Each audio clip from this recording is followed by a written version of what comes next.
got to hold the aching out.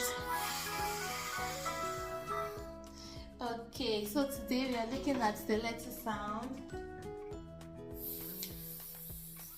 and its alternative sound, PH.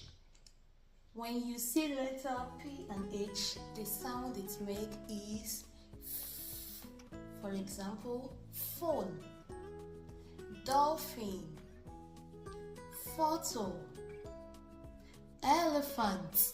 Okay, the F is what? Letter P and letter H. Okay, now let's look at the word.